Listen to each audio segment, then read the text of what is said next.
Kaymasalom ошол жумшактыгы менен адамдарды динге тартты дейт. Бул жумшактык деген нерсени дагы ушуну айтышыбыз керек.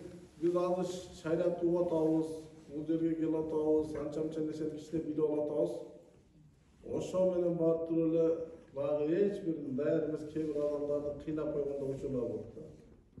Дагы бирөө баласын кичине бир ай окууга жөнөтсө, барып кичине окуп келип анан жолдо атасы ат менен учкачтырып келип атып жолдон түшүп, атасын дара түшөтө келсе, ата куулар болбойт дейт экен. Биягы ата аякта шапалап жүрөт болбойт. Бияга белип жатат, ата аяктан күн турат деп. Кыстар аткан баласы. Bir ay okuduk. Bana şimdi seydirmek böyle olsa bu işlerim ortada. Aslında şundan bir başka ekan da adamlarga жеңил аш керек. Bunu aytыштан maksat şu. Bardığlar bilesinger. Mürzelörgө estelik duruş mümkün emas. Gerek emas, uşunu bilesinger. Bul şariatda jok nerse ekeni bilesinger. Ana bu nersени keybir adamlar oylayıp dagı var mürzel buluş керек eкен деп туруп баа чекесинен дуаларын темдерин айтып берсе дейт да. Бул туура эмес экен да. Бул деген радикализмде бой экстремизмге кирип кетет экенин айтып коет. Ошон үчүн ал нерсени бузуш эмес, курбашка аракет керек да. Ал курулган нерселер өзү ураш керек. Пайгамбар салламдагы Кабага келип эле биринчи эле буттардан ыры түргөн жок дейт да. Адамдарга түшүндүрдү, айтты, анан адамдар өз алдына ыры турду дейт да. Аллах Таала арак жөнүндө аяттарда дагы биринчи эле аракты келип төктүрүлгөн жок дейт. Меккедеги арабтарда аракты ушундай кылат эле да. Кыз мейиттер жүзүнө шараптар асырып içет дейт го. Bu Araplarda uşunday kalacak ekan da, kurbadan uşunday açıp şaraplar kaptı olacak ekan. Ana şu ayatlar düşkünde ne oldu? Şirin dersen aç olup ne olasın diye ayat düştü uşunday. Andan keyin mas havalardan namazdan jakında olana diye ayat düştü. Anan keyin barıp turup Arap oşo kumarlar var 90 ayında 90 ayında Arap ekenligi. Bu ay hiç bu yandan da jakında olana ayat düşkünde. Bular anan keyin oğuzundansın töktü deydi.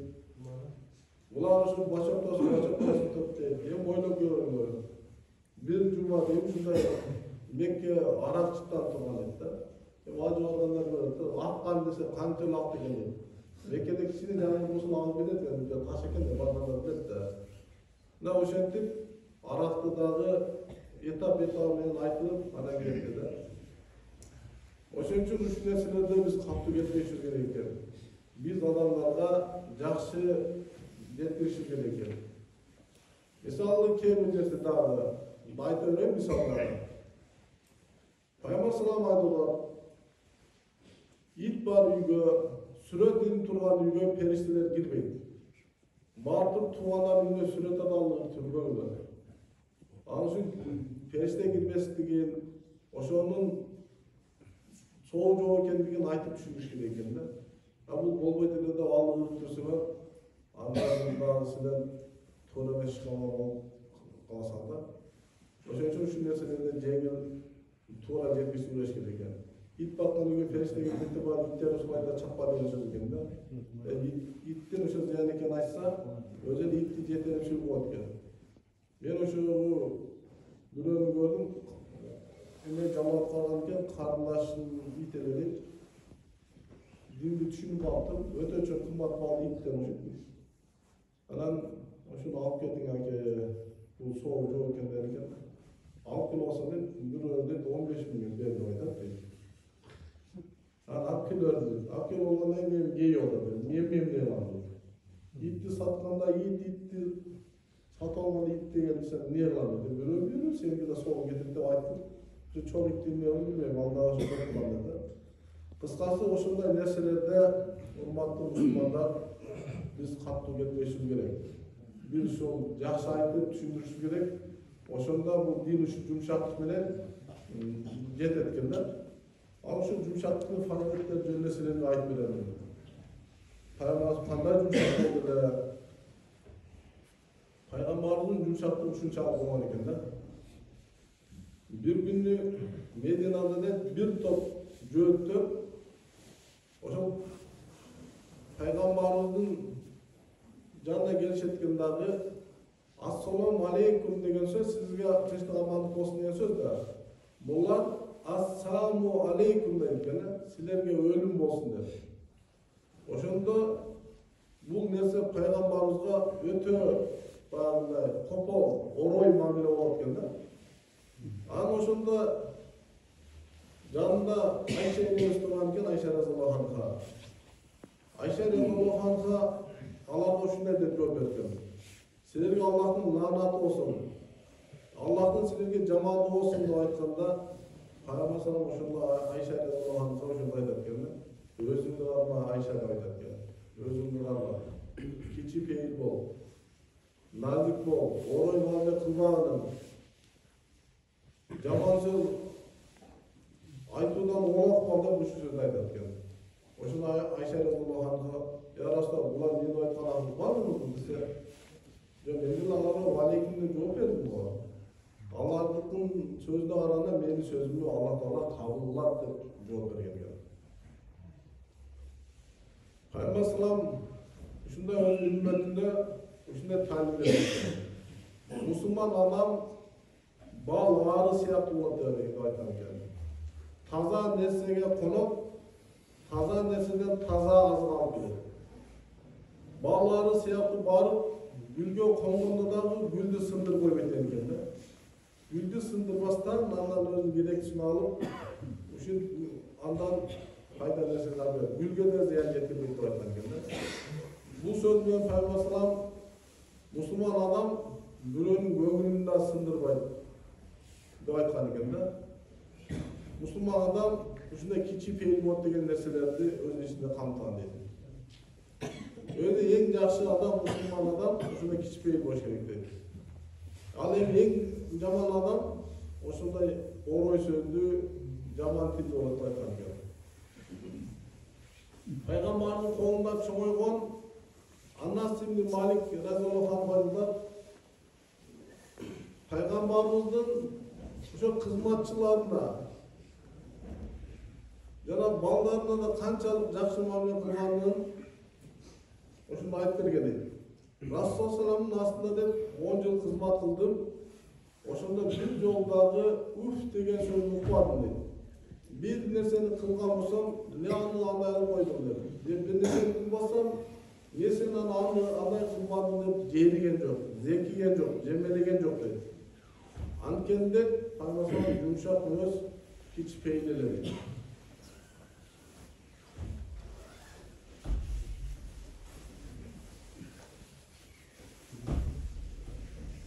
Aynadan bu kiçi peylik, yana biz aytkanday, işti öte kozday. İş körküne çarptı. Alemli oroylup, her bir işte bir kemçilikli gösterdi aytkan. Peygamber sallam aytkandan kiçi peylik bolgon, kiçi peylikten kur bolgon adam köp nerseden kur bolup aytkan ekan. Köp jakşılıklardan kur bolup aytkan ekan.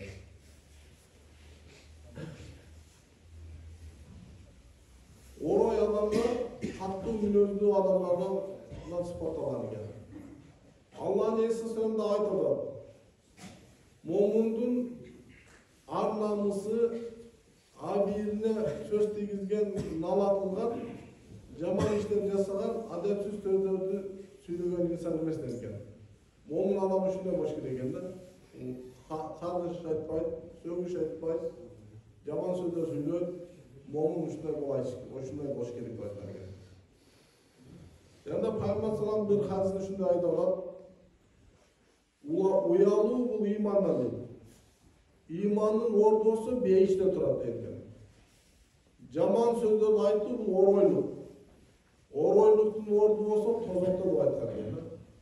Oşun üçün hurmatlı Müslümanlar bu oşo yumşak boluştu, uyartı boluştu imanda imanın ordu beyiş. Oroyluk yaman münözdük bu ordu toza paylaşlar.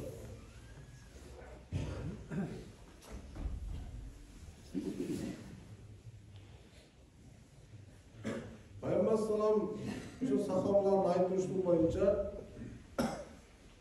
oroy mamile kılgan ola boyunca akarat jaman sözdür aytkan emesken. Anasi radhiyallohu anhu'nun aytkan boyunca Rasulullah sallallahu aleyhi ve sellem akarat kılgaçı dedi. Jaman söz jana nala taytıdan ola bolgan. Bürösün jemelеген учурда bürönүн мисалы жемелей турган болсо мурдун жер жыттагы деп айтчу dedi. Murdun yer jıttagы degенди кээ бир адамдар жеткилип башыңды сайдага тийип бир сайдагы калгыр деген мааниде айткан экен. Кээ бир адамдар айтат экен, бул арабтардын адаттагыдай эле биздеги бир ат жуусу келгенде бир айтып коюп турган сөздөр катары болгон.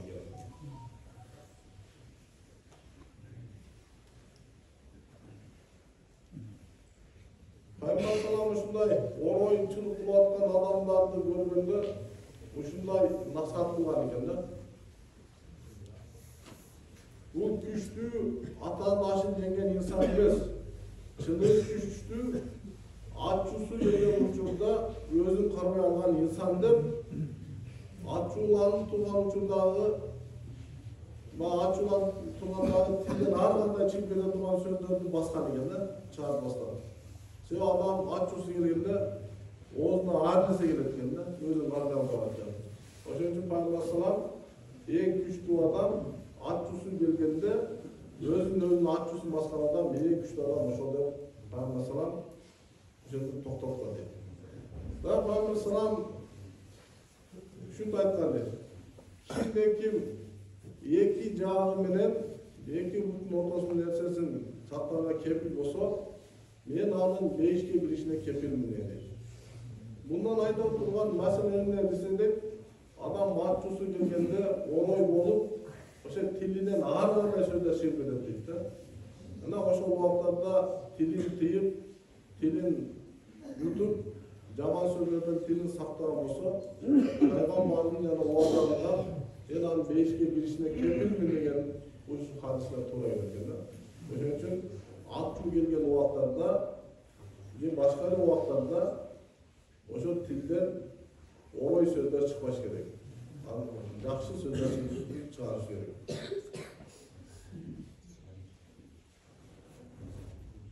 Peygamberimiz sallallahu aleyhi ve sellem dua kılgan. O Allah, men dagы insanmın. Qaysı musulmanın oor jana kapagıla turgan söz aytkan bolsam, bunu al insan üçün keçirilүүгө жана сыйлыкка ээ болушуна себеп кылып дуа кылган. Пайгамбар салам бул сонун дуасы билбестен капа алган инсандарыбызга биздин да ушундай мамиле кылууыбыз керектигин ишара кылат.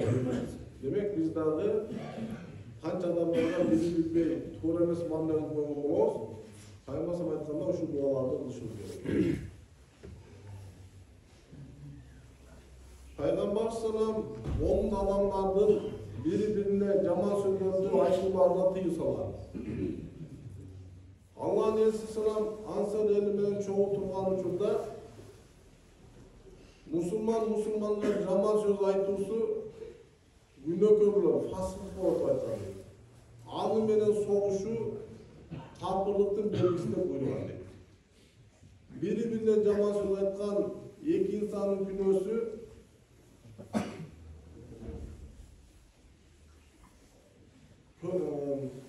Zapı körgönlü aşağı çatpağanı olsa en birinci jaman söz aytkanından tanrı olup aytkan eken. Eki adam, eki musulman aytsa, birincisi baştan olsa, ikincisi bir uğun çıkpay algan olsa, birinci baştanında oşun dünyası olup aytkan eken. Bürö gelip baştan olsa dağı, sen özün mundayla, sen özün andayla arkın aşırıp, büt çukup, Aytып, ооздан чыгып көкүнөн жашырып койбошубуз керек экен да.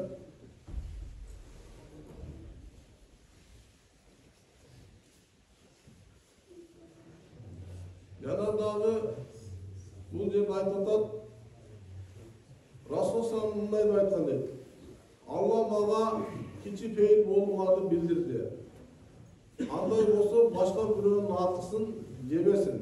Жана эч ким башка бирөөгө мактанбасын. Ушул хадисте риwayat кылып аткан Ияз ибн Химмар деп айтылат.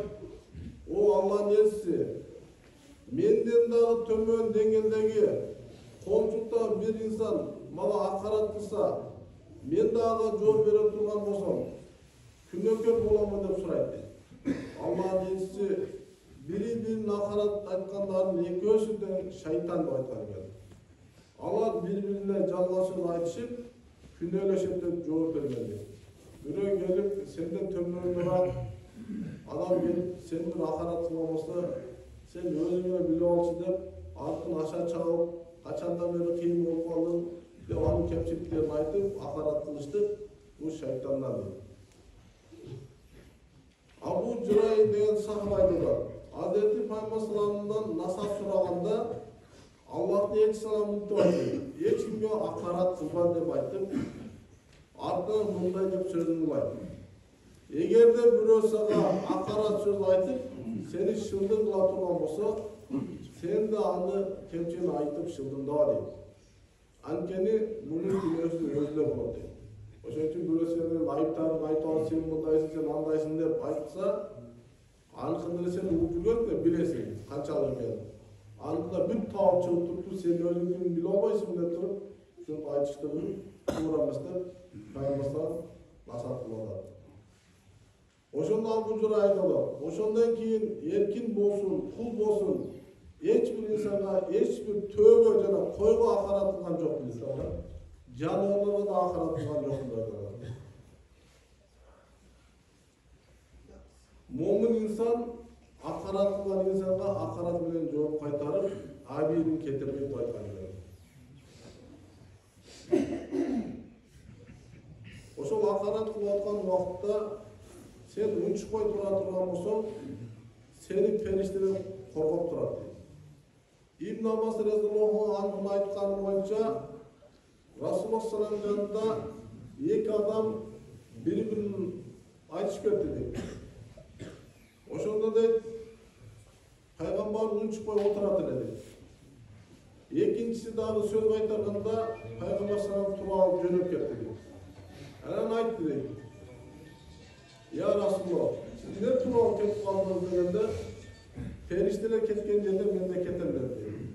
Биринчи адам акарат кылып аткан убакта экинчи адам унчукпай турганда, биринчи адамга периштелер жооп берип атат эле дейт. Периштелер жооп берип атат эле дейт. Качан бул дагы акарат кыла баштаганда периштелер туруп кетип калды дейт. Анан мен дагы ошол туруп алып кетип калдым деп ушундай айтты дейт.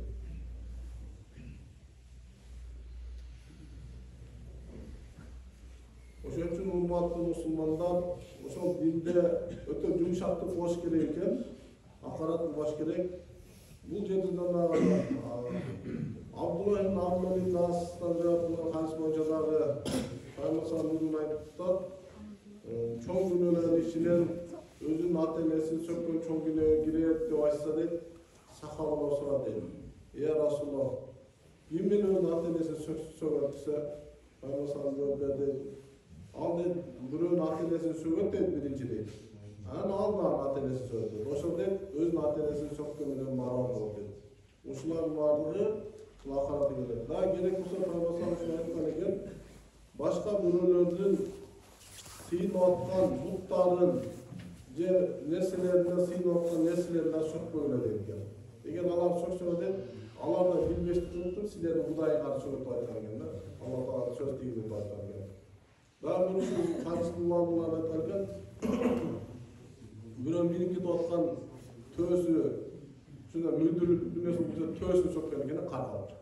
Түштө деген экен да. Bunu sen bulmatın olsa, bundan ne söylüyorsun? Bu karıştırılan töğünün canında gülme de parasal projeler çalışkan. O şey için mal kendileri bazı sögüp akarat keldiriş, o şu da olmadı. O şey için Müslüman adam akaratçı olmadı. Müslüman adam yumuşak olmadı. Müslüman adam üstüne bir mömölü darak olmadı. Mömölü daraklı taş bilen vurganında Andan nömür şeklinde. Uşunday boş gerek. Andan keyin jamanlarga teң alып, öte oyun hamle bolboşu gerek. Ошон үчүн мусулмандар Кудай Таала баарыбызга бир жумшактыкты берсин. Баары ушунда бир жумшак болайлы. Адамдарга бир жумшактык менен бизди жеткирели. Адамдардын баары деңгели өзүбүздүн деңгээлибизге салыштыра бербейбиз. Биз мечитке келип атабыз, кичинекей нерсени угуп атабыз. Кээ бир мечитке келип келбеген бул нерседен кабар жок адамдарга ошол өзүнүн деңгээлинде алам ошо орой маанилүү катмарлуу адамдардын динден качырбайт да. Адамдар менен ошол мусулманды көрүп эжи турган болуш керек. Бир адам айткан экен, бир гайби сакалдын өмүрүн жакшы билип жок болгон экен. Азыркы мусулмандарды көргөндө бул ыйманга келбей калган экен, бегей келген да. Сакалдын өмүрүн баяндыкканда ушунчалык мусулман жакшы иман келтирген. Анан бияка мечитке келсе эле мусулмандар көрсө башкача. Жакшы эми биринчи сахабалар болгон экен деп айткан экен да. Ошондой тууганда Кудай Таала баарыбызга жумшактык берсин. Жумшак бойлуу адамдардын динге ишеничи себепчи бойлу. Мен бүгүн силерге бир маалымат менен тааныштырып коеюн, урматтуу мусулмандар. Бул Жалалабад электр ачык акционер коомунун Ташкентдеги күзөтүү Ташкөмүр Шарбаш имамы Мансуров. Ташкөмүр электр тармактар ишканасы сизге кайрылуунун себеби төмөндөкчө. 2021-2022 жылдары күз-кыш айларында калкты үзгүлтүксүз электр энергия менен камсыздоо. Кыргыз Республикасынын өкмөтүнүн 2021 жылдын 9-апрелдеги номер 130 токтолду.